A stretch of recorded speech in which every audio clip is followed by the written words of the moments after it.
নমস্কার, শুরু করছি দাদা দিদির রাজনীতি। বঙ্গে ২৬-এর ভোট নিয়ে তৃণমূল এবং বিজেপির যে লড়াই, সেই লড়াইয়ের মধ্যমণি একেবারে রেফারির ভূমিকা পালন করছে কেন্দ্রীয় নির্বাচন কমিশন।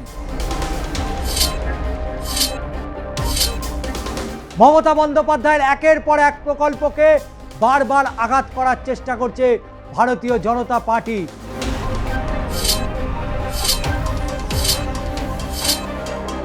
রাস্তাঘাটে যে ছবি দেখা যাচ্ছে, ভারতীয় জনতা পার্টির হয়েই কি কাজ করছে কেন্দ্রীয় নির্বাচন কমিশন, নাকি কেন্দ্র থেকে পাঠানো, নির্বাচন কমিশন থেকে পাঠানো কেন্দ্রীয় বাহিনী তৃণমূলের ব্যানার হোর্ডিং খুলে নিচ্ছে দিনের আলোতে, আর বিজেপির ব্যানার খুলতে গেলেই কেন্দ্রীয় বাহিনীর প্রশ্ন। এটা তো নির্বাচন কমিশন অর্ডার দিয়েছে, তাই এটাই খুলছি, বিজেপিরটা খুলব না। কিন্তু লড়াই স্বপ্না বরং স্বপ্না। নির্বাচনে ভ্রান্তিবিলাস রাজগঞ্জে, জোড়া ফুলের ভোট ফুলকপিতে যাবে না তো, নামে কি আসে যায়। তবে ভোটে একই নামে ভ্রান্তিবিলাসের আশঙ্কা রাজগঞ্জে। তাই লড়াই এখন দুই স্বপ্নার।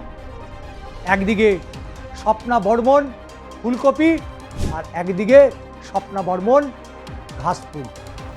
তাই ঘাসফুল নাকি ফুলকপি, দুই স্বপ্নায় গুলিয়ে ফেলছে ভোটাররা। এশিয়াডে সোনাজয়ী স্বপ্না বর্মন এবারে জোড়াফুল শিবিরের প্রার্থী। আরেক স্বপ্না গৃহবধূ, তিনি নির্দল প্রার্থী হিসেবে ফুলকপি প্রতীকে প্রতিদ্বন্দ্বিতা করছেন ওই একই আসনে। তাই রাজগঞ্জ কেন্দ্রে দুই প্রার্থীর লড়াইয়ে বেশ মজে উঠেছে সেখানকার মানুষ। নামে কি আসে যায়, তবে ভোটে একই নামে দুই প্রার্থীর হয়ে যাওয়ায় বেশ খানিকটা বিভ্রান্তি তৈরি হচ্ছে। ভোটাররা কি করবেন?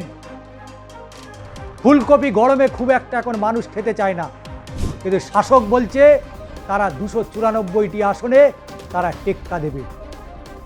তাই দুই স্বপ্নার লড়াই এখন জমজমাট হয়ে গিয়েছে রাজগঞ্জ।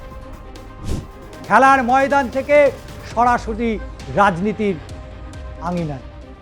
ট্রাক পাল্টালেও এবারে প্রথম রাজনীতিতে নেবে সাবলীলভাবেই খেলছেন স্বপ্না বর্মন।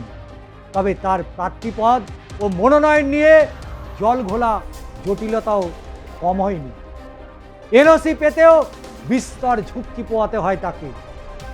তিনি রেলের চাকরি ছেড়ে দিয়েছেন, যেখানে কেন্দ্রীয় সরকারের চাকরি পেতে গেলে বাতাস পায়ের ছুটতরা হয়ে যায়। সেই চাকরি ছেড়েছে, কিন্তু চাকরি পেলেও সেই চাকরি ছেড়ে দিয়েছেন এবং সেখানেও তার লড়াই থামেনি। সার্কিট বেঞ্চে পৌঁছতে হয়েছিল, সর্বোপরি হাইকোর্টে আসতে হয়েছে, কিন্তু তারপরে তার লড়াই থেমে থাকেনি। মনোনয়ন জমা দেওয়ার একদিন আগেই সেই শংসাপত্র হাতে পান স্বপ্না। তারপর মনোনয়ন জমা করেন।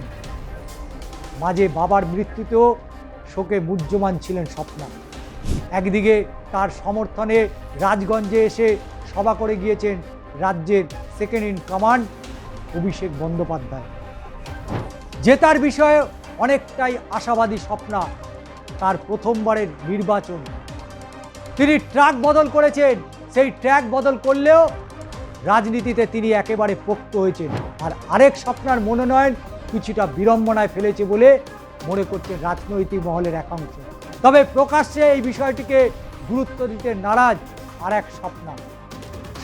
স্বভাব সিদ্ধ ভঙ্গিতে তিনি বলেন, মানুষ জোড়া ফুল ও ফুলকপির পার্থক্য জানেন। আমাদের চেহারাও আলাদা, উনি আমার চেয়ে বয়সে বড়। সাধারণ মানুষের বুঝে নিতে অসুবিধা না হওয়ারই কথা।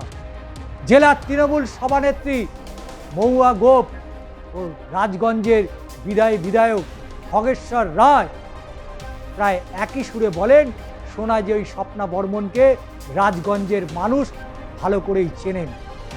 তিনি সবার গর্ব। তাছাড়া তৃণমূলের প্রতীক জোড়া ঘাসফুল। কৃষি প্রধান এই বিধানসভা কেন্দ্রের মানুষ প্রতীক নিয়ে ভুল করবেন না। তবে জানা গিয়েছে বিজেপির বিক্ষুব্ধ অংশই নাকি গৃহবধূ স্বপ্না বর্মনকে নির্দল প্রার্থী হিসাবে এবারের নির্বাচনে দাঁড় করিয়েছে।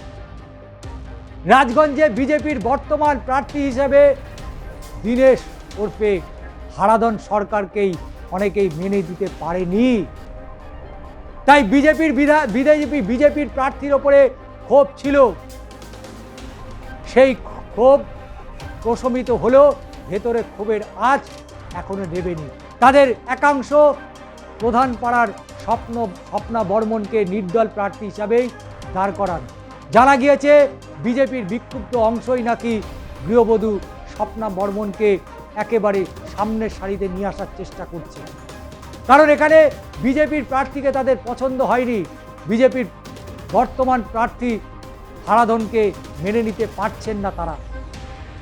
একেবারে গোদের ওপর বিস্ফোরার মতো স্বপ্নাকেই তারা আসল চালে মেরে দিতে চাইছে। কিন্তু তাদের একটা বড় অংশ তারা মনে করছেন স্বপ্না বর্মনই তাদের প্রার্থী, হয়তো তাদের সিম্বলটা আলাদা। তবে দীনেশ সরকার এলাকার স্থানীয় নেতা, দলের অভ্যন্তরীণ সমস্যা নেই, কেউ বিক্ষুব্ধ নন। নির্দল প্রার্থী স্বপ্না বর্মনের বাড়ি রাজগঞ্জের সুখানি পঞ্চায়েত প্রধান পাহাড়ে। তার স্বামী প্রসেনজিৎ বর্মন কেন্দ্রীয় সরকার নিয়ন্ত্রণাধীন এক কোম্পানিতে চাকরি করেন।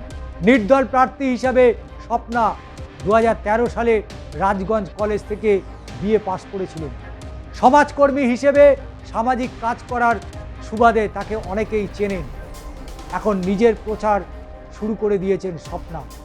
তবে দুই প্রার্থীর একই নাম নিয়ে বিভ্রান্তি ছড়াতে পারে, যা সামাজিক কাজের সঙ্গে তিনি জড়িয়ে রয়েছেন সেই কাজের জায়গা থেকে হয়তো নিজের পরিচয়টি আলাদা করতে পারবেন।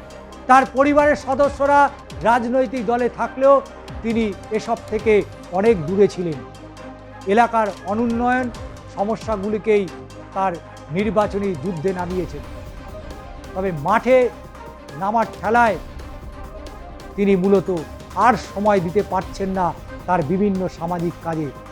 কিন্তু ফুলকপির প্রতীকে দাঁড়িয়ে স্বপ্না কি ঘাসফুলের স্বপ্নাকে হারাতে পারবে? সেই স্বপ্নাই দেখছে এই দুই ফুলের স্বপ্না। অর্থাৎ এই বিধানসভা কেন্দ্রে যে লড়াই চলছে, সেই লড়াইয়ে কোন স্বপ্না কাকে কতটা টেক্কা দেবে। একদিকে ফুলকপি আর একদিকে ঘাসফুল। তবে তৃণমূল কংগ্রেসের প্রার্থী স্বপ্না বর্মনের তার নিজস্ব পরিচয় শুধুমাত্র তিনি সেখানকার স্থানীয় বাসিন্দা এমনটা নয়, ভারতজোড়া তার নাম।